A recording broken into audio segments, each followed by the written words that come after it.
Hello guys, and welcome back to my channel, here with you today to give you more healthcare related information.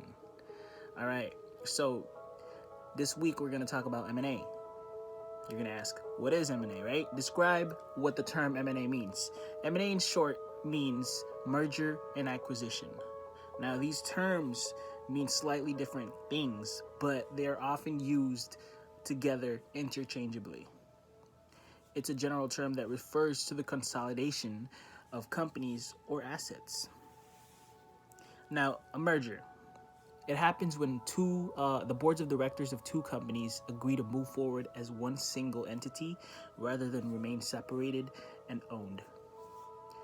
An acquisition happens when one company takes over another and clearly establishes itself as a new company, the new owner.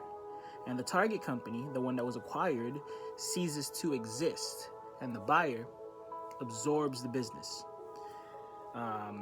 They start trading their supplies, not the one that's seized anymore. The key principle behind M&A is that two companies together are more valuable than two separate companies, or at least that's the goal. Which leads us to question 2. Discuss the Wall Street Journal article, Hospitals Invest in Outpatient Clinics. And what does it have to do with M&A?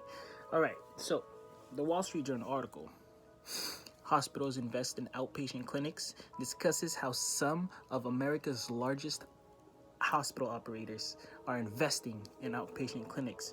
And some define this movement as following the patient. Okay?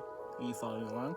So, to name a few, Dignity Health and Tenet Healthcare Corporation are investing heavily in surgery centers, emergency rooms, and urgent care clinics located outside of hospitals, essentially targeting those patients who increasingly want cheaper or more convenient care. The strategy also places hospital satellites closer to where patients live and work. Now, this relates to M&A because that's exactly the underlying principle behind it. The purpose of M&A is to lower cost and turn a profit. We're separating emergency rooms and hospitals into two different entities. Outpatient visits are trying to bypass hospitals. So the longer you stay at a hospital, the more staff you're going to need. And this includes both critical and long-term care. This costs money, right?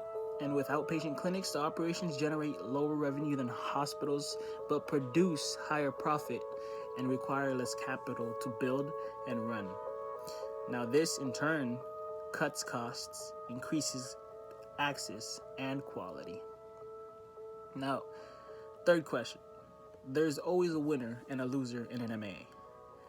How does the Tower Watson speaker handle this? 2 quotes interpreted. Okay. So when there's an M&A, what they're lacking is transparency. We can see that, but those who aren't so lucky. Okay, so from this perspective, the shareholders and the owners of the hospitals are the winners because they are getting taken care of.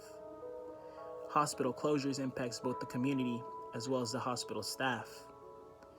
The community is unaware of changes made to the hospitals. And when there is an emergency and that's the only hospital they live close by, it becomes a nightmare. Now the hospital staff is also affected as they realize that their paychecks are bouncing. It's ridiculous. So the hospital staff, as well as the community, unfortunate to say, makes them losers in an M&A. In the Towers Watson video, the speaker mentions that from a talent identification perspective, you want to ensure that the leaders and key contributors